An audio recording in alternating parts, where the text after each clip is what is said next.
বেশ অনেক দিন ধরেই রাজনীতির মাঠে আছি এবং আমার একটা সৌভাগ্য হয়েছে যে আমি একজন বিরল প্রতিভার মানুষ ব্যারিস্টার মওদুদ আহমেদের সাহচর্যে আসতে সক্ষম হয়েছিলাম।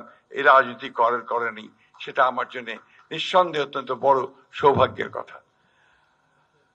ব্যারিস্টার মওদুদ আহমেদ সম্পর্কে, তার বই সম্পর্কে আমি খুব বেশি আলোচনা এখানে করতে পারবো না, এই জন্য আমার দুর্বলতা স্বীকার করে নিই। আমি বইটা পড়ার খুব বেশি সুযোগ আমার এখনো হয়নি, কিন্তু তার কাজের সঙ্গে আমি কিছুটা পরিচিত।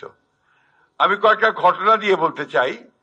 আমার মনে আছে যে 2012 সালে যখন আমরা প্রথম জেলে গেলাম একসাথে, barrister Moudud Ahmed, doctor Mosharraf Hossain, Hannan Shah, colonel অলি আহমেদ সহ সবাই, পার্থ, সবাই মিলে প্রায় 17 জন আমরা একসাথে, আমাদের ব্যারিস্টার খোকন বলছেন যে আমিও আছি, হ্যাঁ উনিও ছিলেন, আমি ভুলে গেছি। তো এরকম প্রায় 17 জন আমরা একসাথে জেলে গেলাম। জেল তখন আপনার হচ্ছে পুরনো নাজিমউদ্দিন রোড, সেই রোড জেলে ঢোকার সঙ্গে সঙ্গেই আমাদের যে এন্ট্রি হওয়ার পরেই আমি দেখলাম যে ব্যারিস্টার মওদুদ খুব দ্রুত গতিতে উনি ডিভিশন, যেটা আপনার সেল 10টা রুম থাকে, সেই দিকে দ্রুত এগুচ্ছেন। তা আমি ঠিক বুঝতে পারি, that was the first time in আপনার সেন্ট্রাল জেলে। তো আমি জিজ্ঞেস করলাম, পাশে আমার আমানুল্লাহ আমান ছিল, ওকে আমি জিজ্ঞেস করলাম, ভাই ব্যারিস্টার মওদুদ সাহেব এত দ্রুত যাচ্ছেন কেন? তার পেছনে পেছনে দেখলাম মির্জা আব্বাসও খুব দ্রুত যাচ্ছেন।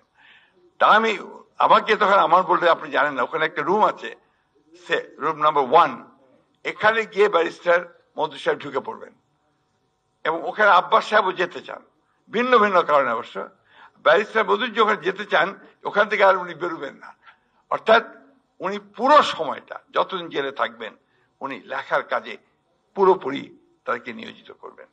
এটা আমি দেখেছি পরবর্তীকালে, যে কদিন ছিলাম, প্রায় 10-12 জন ছিলাম ওই জেলে, আমি দেখেছি উনি খুব সকালে ঘুম থেকে উঠতেন, খুব ভোরে, আর্লি ইন দ্য মর্নিং, প্রায় ফজরের নামাজের সময় উঠতেন, উঠেই তারপরে তিনি লিখতে বসে যেতেন।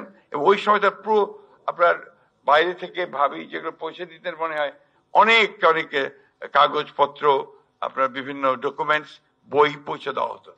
উনি সারাদিনই লিখতেন এবং শুধুমাত্র খাবার সময় একটু বেরিয়ে আসতেন, একসাথে সবাই খেতাম। এটা আমি তার দেখেছি।